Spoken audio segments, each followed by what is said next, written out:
On a Sunday afternoon in the summer of 1985, a 15-year-old girl walked out of her house to go to a store less than 10 minutes away. She never came back. Her mother called her friends. She walked to the store herself. Then she called the police. And for the next 30 years, that was where the story stopped. A girl left, but never returned.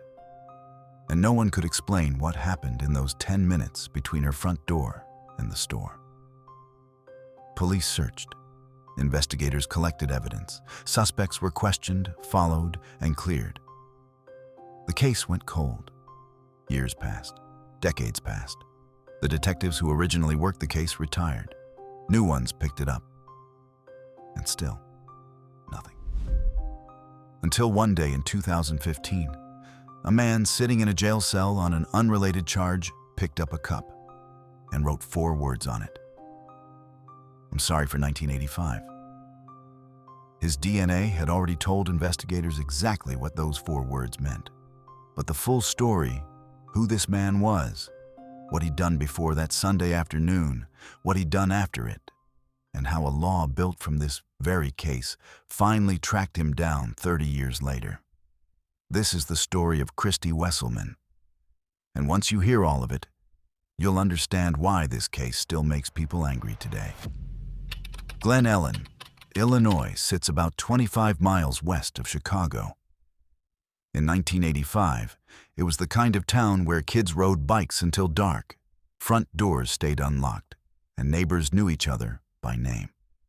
The Wesselman family lived right there in Valley View.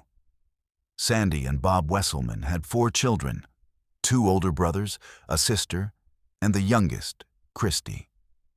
She was born on April 19, 1970, and by the summer of 1985, she was 15 years old, fresh off her freshman year at Glenbard South High School, and already the kind of person who made an impression on everyone around her. She played volleyball. She played softball. She was the girl who stayed after practice when a teammate was struggling. By the end of freshman year, her classmates had voted her class president. She was 14 years old when they did that. Her mother, Sandy, would later say she'd spent that summer expecting to have to slow Kristy down.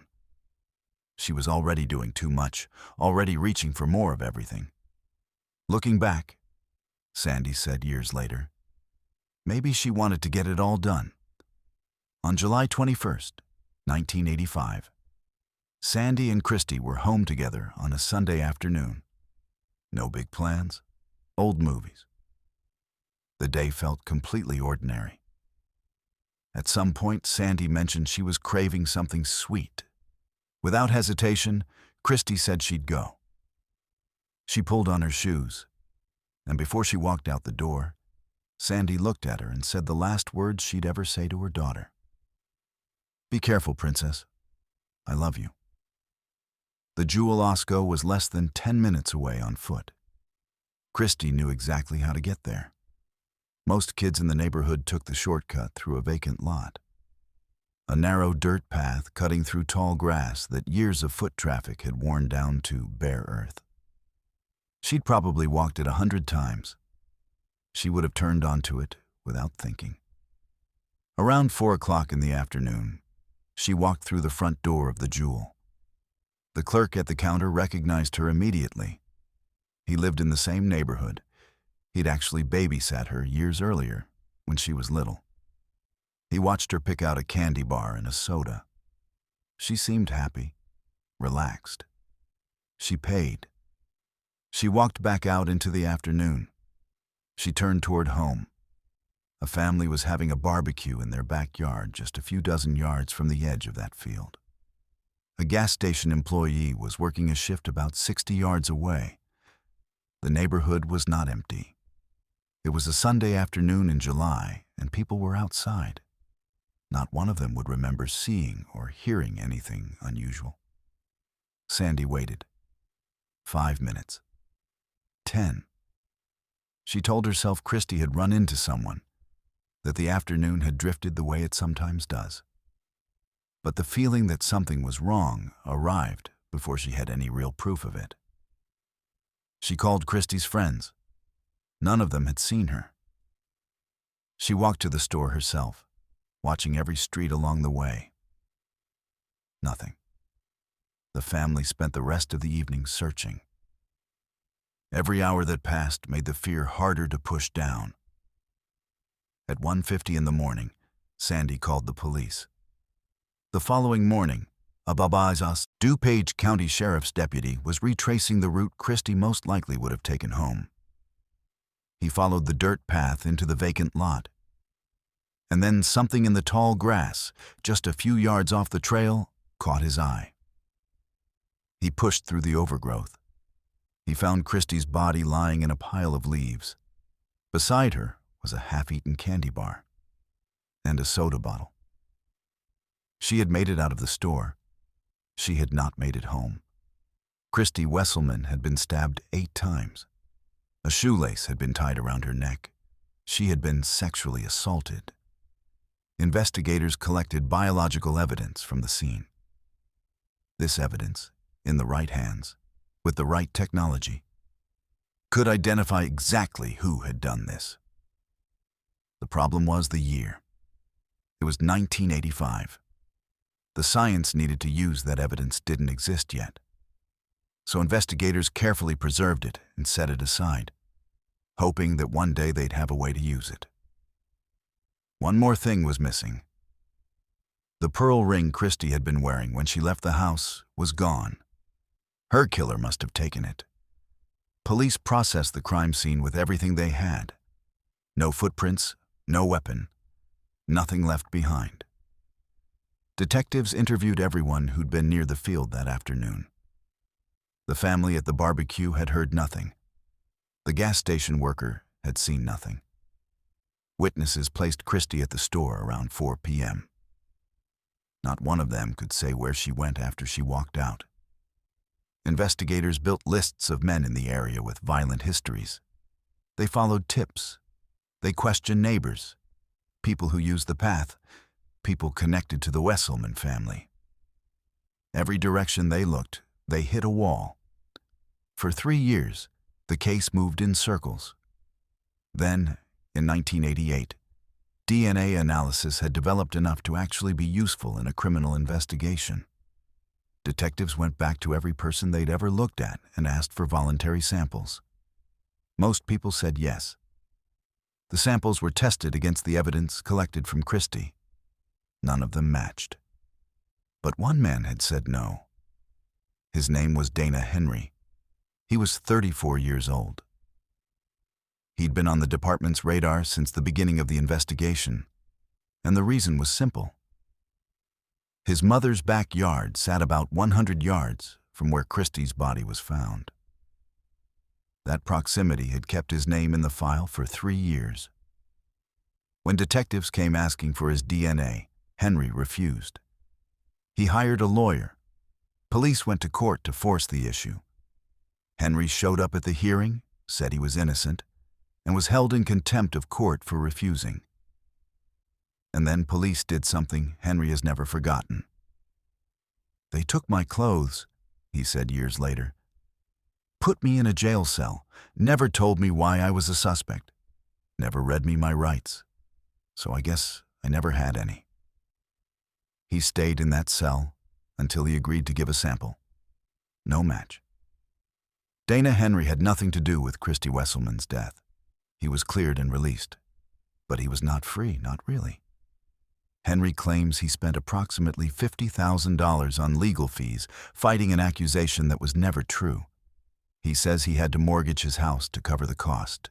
He lost it. Friends walked away. Family members kept their distance.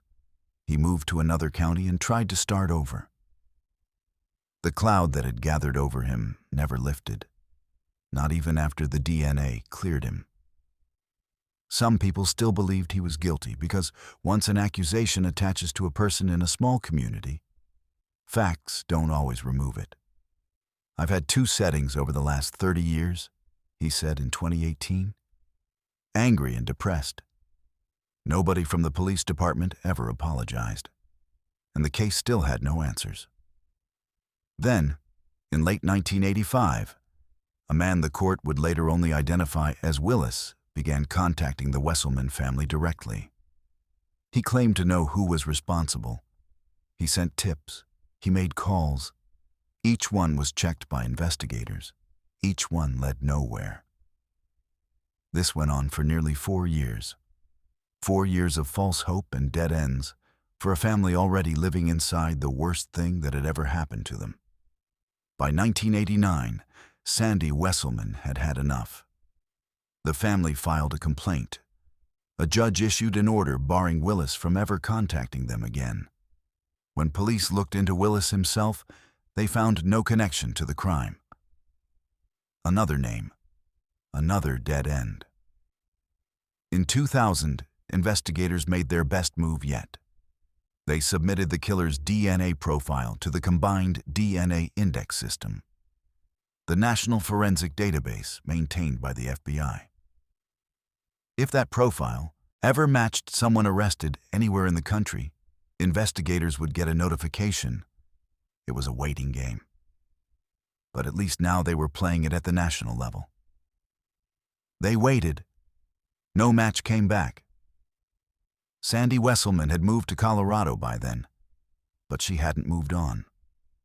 She'd made a quiet promise to herself at Kristy's graveside the day they buried her. She would not let this disappear. In 2011, 26 years after her daughter's death, she gave an interview and said, "It's a matter of time before someone has the courage to come forward." She was right about the timing. She was wrong about how it would happen. Because what finally broke this case open wasn't courage. It was a law that existed because of Kristy, and a mistake made by the man who killed her. In 2002, a law quietly changed everything in Illinois. It was pushed through by a man named Joe Burkett, who at the time was the DuPage County State's attorney. The law said this: anyone convicted of a felony in the state of Illinois had to submit a DNA sample to the state police. That sample would go into a database and be checked against unsolved cases. Burkett hadn't built that law out of nowhere. He'd watched the Wesselman case sit cold for 17 years. He believed that the kind of man who does what was done to Kristy doesn't do it once and stop. He believed that if the net were wide enough, the right name would eventually swim into it. The law passed. Life moved on. Then, on July 2nd, 2015, in a courtroom in Champaign County, a man pleaded guilty to a charge of aggravated domestic battery. His wife had reported him to police. Because it was a felony, the law required him to submit a DNA sample to the state police. He swabbed. He walked out of the courtroom, and then the sample moved through the system. The DuPage County Crime Laboratory ran it against the profile collected from Kristy Wesselman's body 30 years earlier. The profile that had been sitting in the national database since 2000. The profile that had returned no matches in 15 years. On September 10th, 2015, the Cold Case Unit of the DuPage County Sheriff's Office received a notification. They had a match. The name that came back had never appeared, not once, in 30 years of investigation. His name was Michael R. Jones. He was 62 years old, living in Champaign, Illinois, about 150 miles south of Glen Ellyn. He had no known connection to the Wesselman family. His name had never come up in a tip, a witness statement, a suspect list, or any record connected to this case. As far as 30 years of investigation could determine, Michael Jones simply did not exist in Kristy Wesselman's world. And here's the part that makes this story something different from a simple cold case. Michael Jones had done this before. In 1976, he sexually assaulted a woman in the Chicago area. He was never charged. That woman, Judith Van Kirk, carried what happened to her for more than 40 years in silence. She wouldn't speak publicly until the day Jones stood in a courtroom in 2018. And when she finally spoke, she said, I was Michael Jones's first victim. Michael Jones was a very violent man. In 1977, Jones followed a woman riding her bicycle on the northwest side of Chicago. He rammed his car into her. He bound her wrists. He covered her face with a wool cap. He dragged her to his parents' home and sexually assaulted her at gunpoint. Her name was Jerry Michael. Jones was convicted and sentenced to between 10 and 20 years in prison. He served less than 7. He was released on parole in 1983. 2 years before Kristy Wesselman walked out her front door. And Gary Michael was not notified. Nobody asked her what she thought about letting him out early. She found out years later. And when she finally got to speak in a courtroom in 2018, she said the thing the whole story leads to. Had he served at least the 10 years, we wouldn't be here today for this. Investigators believe Jones was traveling between Champaign and the Chicago area on July 21st, 1985, and that Glen Ellyn fell along his route. He wasn't a neighbor. He wasn't someone who knew Kristy or her family. He was a man passing through a town on a Sunday afternoon. A man who had already attacked multiple women. A man who had been processed by the justice system and let back out 2 years earlier. After the murder, Jones went home to Champaign. He got married. He drove across the state. He lived for 30 years as just a man in a city.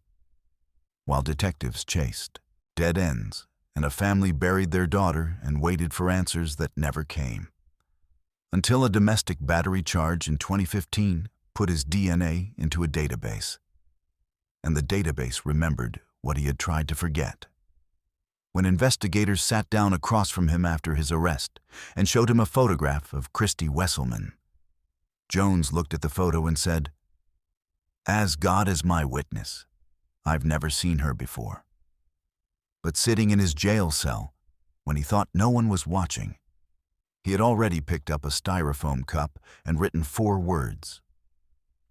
"I'm sorry for 1985. Prosecutors planned to put that cup in front of a jury. Michael Jones was formally charged on September 18, 2015 with 2 counts of murder and 1 count of aggravated criminal sexual assault. 2 DuPage County detectives didn't call Sandy Wesselman in Colorado to break the news. They got on a plane and flew to her. They went to her door and told her in person that after 30 years, they had finally found the man who killed her daughter. During the lead-up to trial, Jones's defense team tried something unexpected.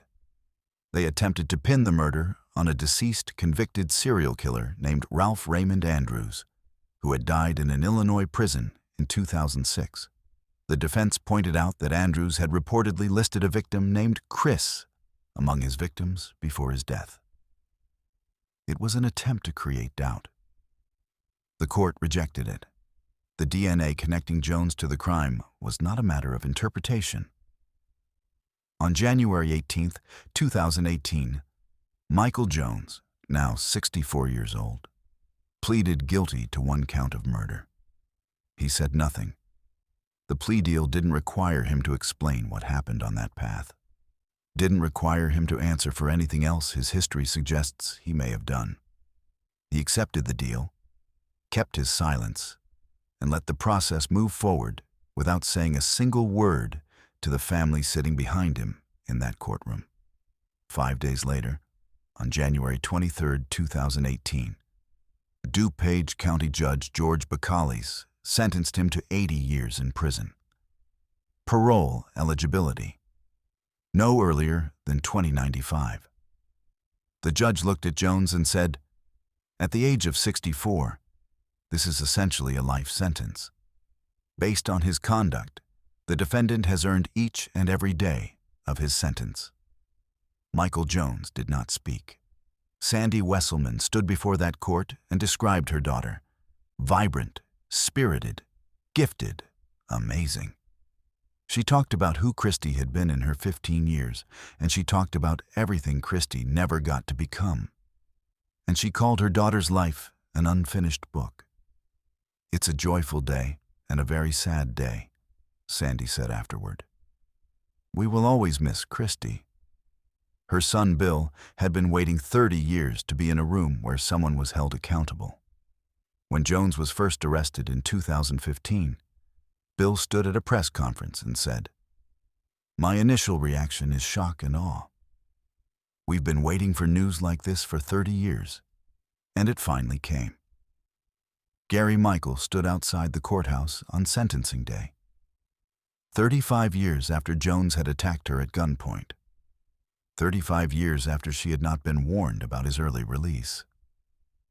She said, "I'm glad to see he's going in and will never, ever see the light of day as we know it again." And then she said the line that stays with you. "Had he served at least the 10 years, we wouldn't be here today for this."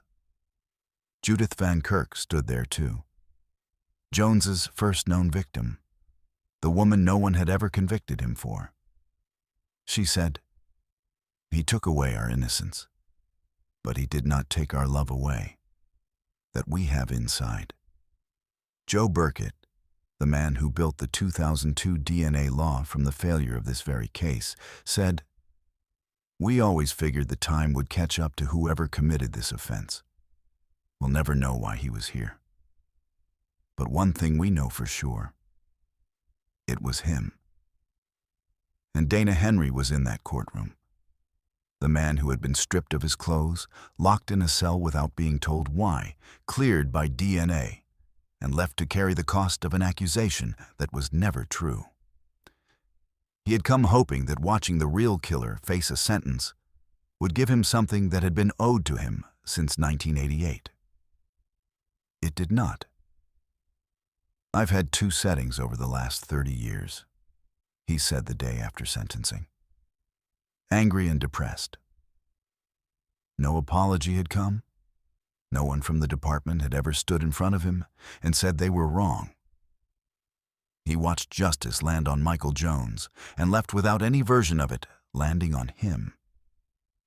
There is a law in Illinois that exists because Kristy Wesselman was murdered, and no one could prove it for 30 years. Joe Burkett built that law from that case, and that law is the reason Michael Jones's DNA was ever in a system that could match it to a crime scene from 1985. Kristy's death is built into the foundation of the thing that caught her killer. She was the reason, and most people will never know that. The pearl ring was never found. 30 years of checking pawn shops, following leads, and reopening the file never turned it up. Her killer took it from her finger that afternoon, and no one knows where it is today. But on January 23, 2018, in a courthouse in Wheaton, Illinois, the name Kristy Wesselman was spoken in front of the man who killed her. The right name was attached to what happened on that path, and the man who took her ring and her life and her mother's Sunday afternoon is going to die in a prison cell. Sandy Wesselman called Kristy's life an unfinished book, but somebody finally wrote the ending, and it took 30 years, a state law, a felony charge, and 4 words on a styrofoam cup to get there. Now, a question before you go. Michael Jones was on parole, released years early from a sentence for a violent attack on a woman. When he killed Kristy Wesselman, his victim from that earlier crime was never notified that he was free. Gary Michael said it plainly. If he had served the minimum, none of this would have happened. So who carries responsibility for what happened to Kristy on that Sunday afternoon? Is it just Jones? Or does some part of it belong to the system that knew who he was and let him walk out early anyway? Leave your answer in the comments below. Thank you for watching, and see you in the next video.